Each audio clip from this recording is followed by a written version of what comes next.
said, the things they're accusing me of are not nearly as bad as the way they're treating us. The damage that they're inflicting on my family, the way that I'm being treated, is doing far more damage than what they said I did, even if it was true. And what you need to do is go in and look at the behavior of the hierarchy, the leadership at Figtree Anglican Church, and bring some sense into it. It was just astounding. They had not done any investigations that time. And from the very beginning, I remember trying to get those guys to investigate the situation, and they didn't do it. It all came down, there hadn't been a stitch of investigations, only just rumor and accusation behind my back. And I found Bruce just said, "You're out." Basically, "You're out. And Michelle, you can't come either." That's what he said. So it was really a scene. It really was. And when I left there, I can remember having this terrible buzz inside me, this terrible sense of grief and hurt. And it took really quite a long time. Michelle and I tried to put on a brave face. We went and had a excommunication noodle down at the local Chinese shop, and tried to put on a brave face. But I still haven't, it's like I just still can't believe. I can't believe somebody would treat me like that. And I can remember just thinking, David felt the same thing. He who has eaten bread with me has lifted up his heel against me. Jesus must have felt the same. He loved Judas. And just feel this deep sense of betrayal and pain on the whole scenario. It's just indescribable. Well, it's a sad sort of thing, but the Anglican Church and Sydney Diocese has had lots of opportunity to sit in and to step in and show that they're really Christians. But what I think is that it's descended into a control cult, because people that we had known for many years, because this thing came down, they wouldn't talk to us, they hung up in my face, didn't want anything to do with us, because somebody in leadership said, "No, you can't talk to those people." And it's now a control cult. Whatever beef that someone has with me, what on earth does it have to do with my children? Why? It doesn't have anything to do with them. For at least 3 of my children, that was the only church they ever knew. All their friends were there. Their whole life was centered around that church. Okay, can you tell me about your relationship with Figtree before all this came out? I guess we had really, really great friendships with people, and I really enjoyed the families, and we had people over here on Sundays after church, or we'd meet them down at North Beach and have, the kids go for a swim, and we'd just have afternoon tea together and just watch the waves, and then the children would go to Bible study, and then we'd go to church at night. And how has Bruce Clark treated you as a family in the last 2 years? Despicably. I think that he has a lot to answer for before God. Can you give me some examples? He knew Scott was away. And he'd call me and he would harass. The whole thing for us as a family personally is that it's been incredibly painful for all of us, and living it day by day, and then to have friends who you thought were your friends turn against you, or to believe lies without even asking. And there was no presumption of innocence, even from the very beginning, and that was really hard to take. And how has it affected your children, do you think? They were all really active in their spiritual life, and actively praying, reading their Bibles, involved with church. The whole life was evolved around the church, everything. As painful as it has been for all of us, I think that it's brought us together to get on our knees and cry out to God when there's nothing else. And what was your reaction when you were reading the investigator's report? I wanted to be sick. I wanted to be sick. I mean, I just couldn't believe it. And the malicious, the viciousness of it, I couldn't believe it. And I still don't believe it because, like, I was travelling through in this journey and things that were a truth were twisted to be a half-truth, or, you know, it's going into how many kids we have, or whether, you know, Scott only had to marry me because I was pregnant, which was a total lie. But, you know, stuff like that, I'm thinking, well, this is funny, isn't it? But they've used that to try and destroy us. They actually wanted to destroy us. And they haven't. And by God's grace, they never will. And what are your feelings towards the investigation into the prying into your privacy? I was thinking, gee, how many people would have this kind of scrutiny in their lives and still come up squeaky clean? I mean, I'm sure they've gone into every little nitty-gritty detail. They've probably gone through our garbage bins. They've probably had, you know, people surveilling us. Whatever. I mean, it's so silly. What do you think of the diocese's approach to investigating this? I think we warned them right from the very beginning that the way they were treating us was very bad, because we had to wait for 3 weeks for Emma to put in that accusation. And I'm sure she had no idea in the beginning. She was just writing to Lance and Sandy in her email. And then and then to be told, oh, you've got to make this accusation that was embroiled further and further. And I thought, poor thing. But at that time, we had no idea who was making the accusation. We just thought a 20-year-old. She's the only 20-year-old with history that we know. So, and I was having trouble with her, and I had spoken to Mrs. Goodhue about her, trying to get help for her. I was really upset that, you know, she went into Christopher's room. Like, that's just unacceptable. So actually that weekend when she did that, after all the stuff she'd done before, I thought, that's it. She's never coming back here again. And even the night that I offered to take her home, which I did on that Sunday night, before we knew who the accusation was, I took her home. I said, you're not coming back to our house anymore. I told her that. And did she reply? No. Would you like to add? Well, with the investigator coming, you know, here, I just felt like the scrutiny that we've been through, they're so want to see us go down. They probably looked in every nook and cranny trying to find some skeletons, and I wonder how many people in the church could stand under that kind of scrutiny and the pressure as a family that we've been under. Can you tell me what your relationship with Figtree Anglican Church was like before all this came out? Well, I used to be quite involved in the church. I used to be a youth group leader. I would sort of help out with all of their special days when they would have, you know, fundraising or, you know, choral nights or trivia nights. I did missionary stuff for them a few times. I went to Vanuatu and did their EE program, stuff like that. I used to hang out there quite a lot. It was my life.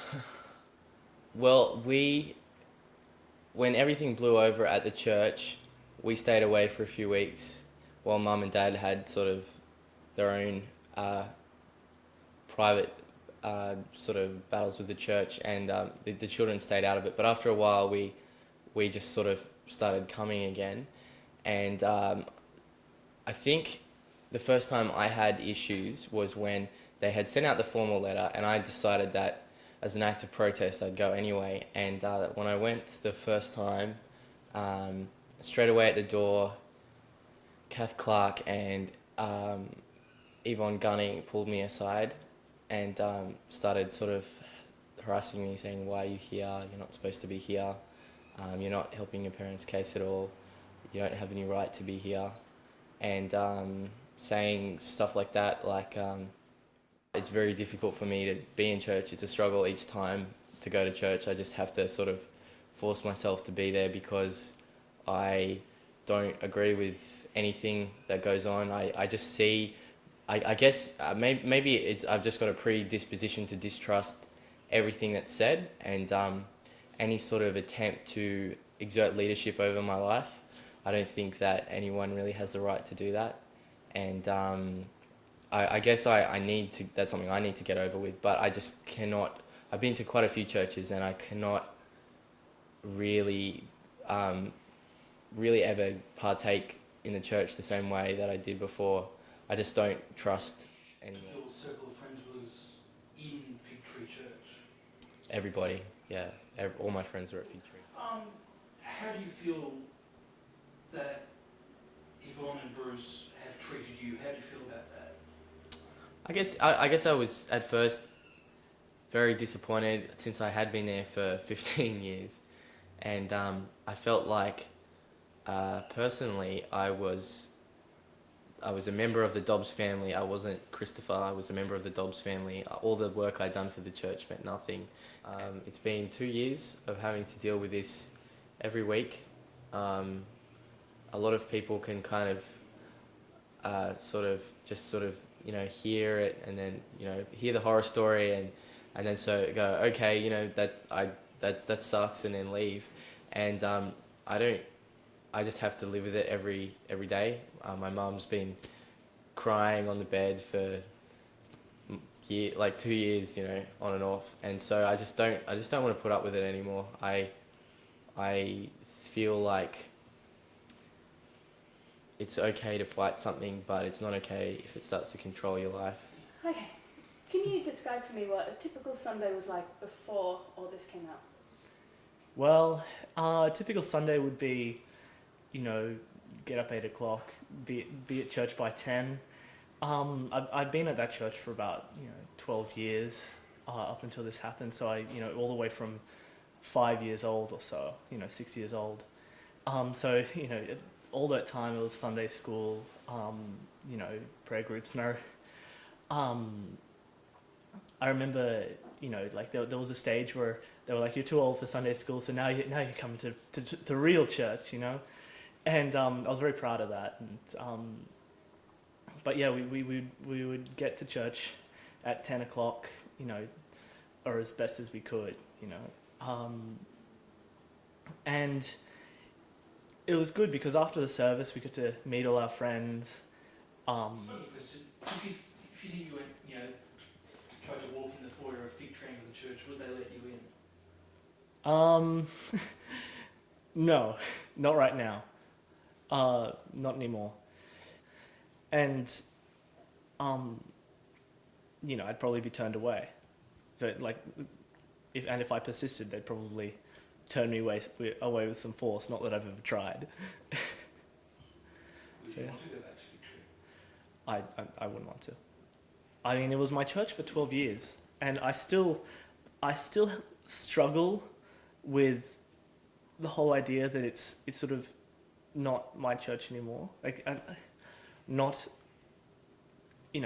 was sort of like a second home, and I drive past the church on various occasions for different things, and every time I drive past it, I still have to I still have this conflict in my mind. One says, "Oh, there's the church," and the other part of my mind says, "No, it's not anymore. It doesn't want you anymore." And I struggle with that. Can I ask a clarifying sort of question?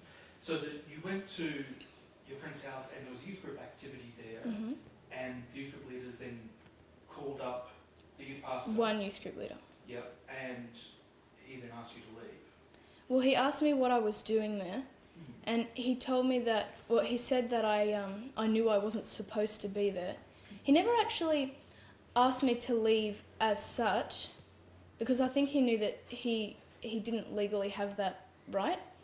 but he communicated it to me that I shouldn't be there, and I just felt like he was put on the spot and he had to say what he said because that's what his bosses told him to say. Okay. So at the time when the allegations came out, how did that make you feel? How did that affect you?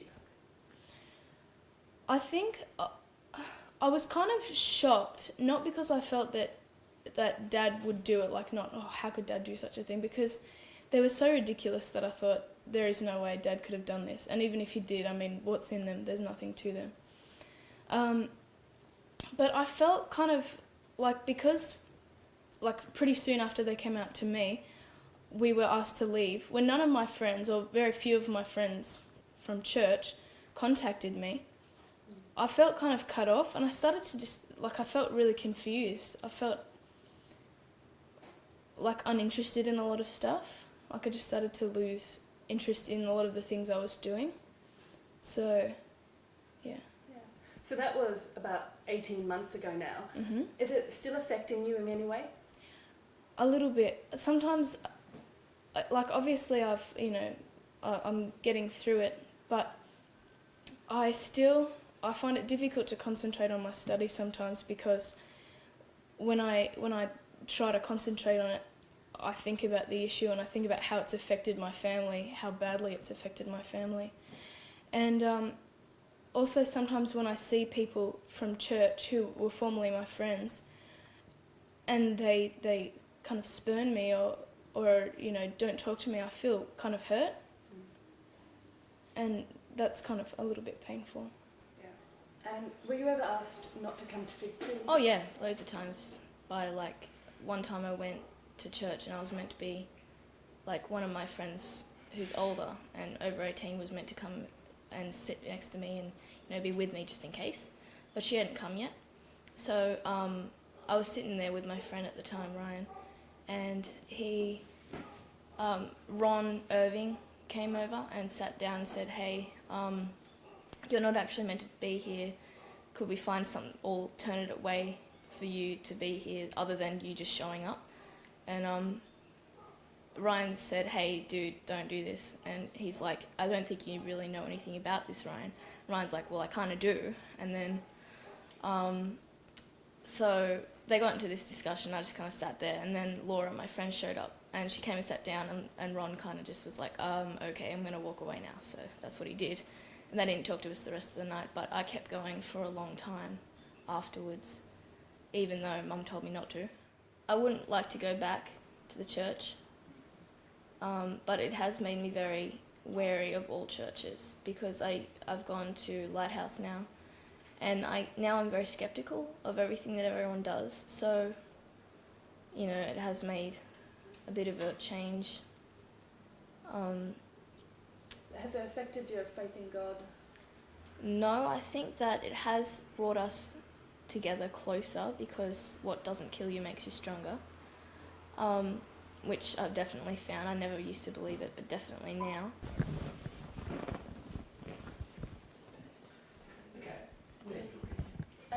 Can you describe for me what your relationship with Figtree, the church, was before all this started happening? Well, usually on a typical Sunday we'd get up and go to church and, just stay there for the sermon, and then afterwards we'd hang and talk with friends, and the parents would talk for a while, so it kind of like wasn't a big hurry to leave. And then in the afternoon we'd go to a Bible study sometimes, and then we'd go to